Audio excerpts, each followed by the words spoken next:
How's it going, everyone? I am Jinsula, and welcome to another Pokemon Go video. Alright, so I totally recognize that this topic is not going to apply to everyone, but I do think it is worth discussing. Basically, Niantic announced that they will be removing AR tasks from players who have a history of not properly completing them. I'm going to be talking about all of the implications for this in today's video, so let's roll the intro and get right into it.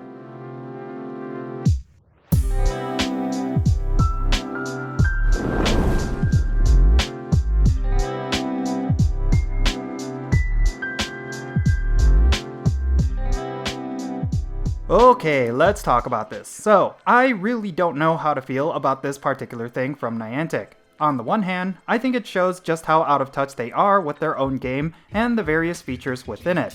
But on the other hand, I can totally understand why Niantic is doing this. AR mapping tasks have been kind of a weird aspect of Pokemon Go, with its own set of controversies. I don't think many players were taking it too seriously at all since it first arrived. A lot of players don't really get the point of this feature even being in the game. It's basically free labor that Niantic is getting from us, and a lot of players see that as an opportunity to exploit it. I think, originally, it was all supposed to lead to new augmented reality technology that would be used for more interesting gameplay. However, after several years after these tasks were released, we've never seen the needle move in that regard. Of course, when I say free labor, I'm speaking hyperbolically. Niantic does give players a small number of items or Pokemon encounters whenever they complete these specific tasks. However, these rewards were never something that drew a lot of attention from the player base. Probably the only noteworthy reward from AR mapping tasks have always been POFFINs. For anyone who is working on their best buddy medal, or for anyone looking to farm up Mega Energy, Candies, and Candy XL through walking, these items may actually provide you a lot of benefits. If this is you, then doing AR mapping tasks may actually be worth it.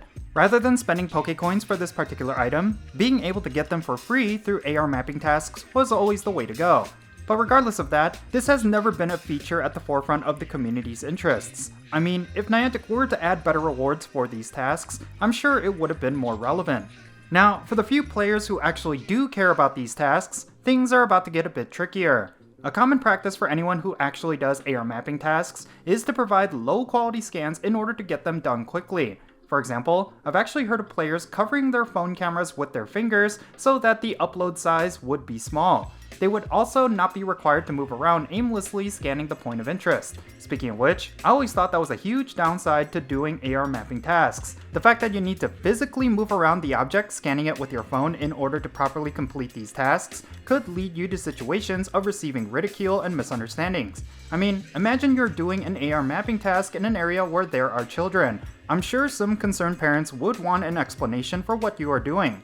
So yeah, the very concept of AR mapping tasks is going to be ripe with a lot of issues. Players are not going to do them properly if they actually care for the rewards, and Niantic is unaware of how problematic it can be for a player to engage in these sort of tasks in public. So I find it very odd that Niantic would approach these issues the way that they are doing it. Rather than giving players better incentives to go out of their way for these tasks, they are restricting them to players who are willing to do it properly instead. Now, I can totally understand why they are doing this.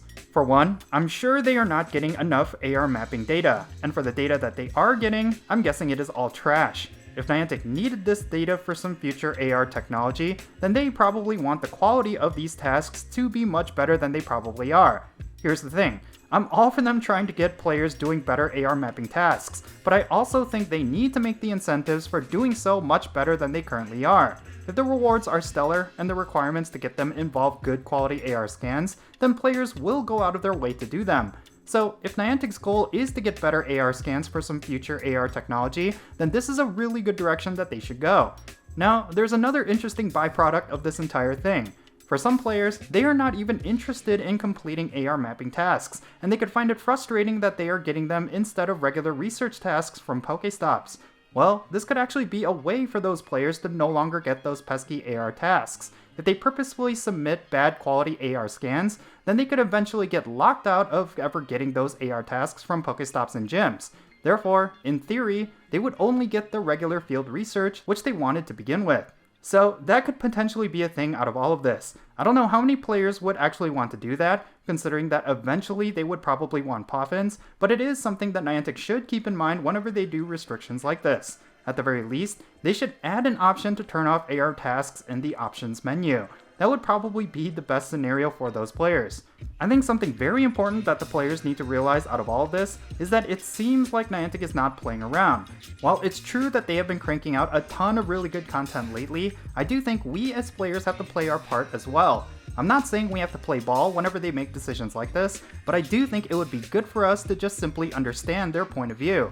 Like I said, a vast majority of players don't ever participate in AR mapping tasks, so I don't think it's necessary to be up in arms about this, especially if you're one of those players who never really cared about it in the first place.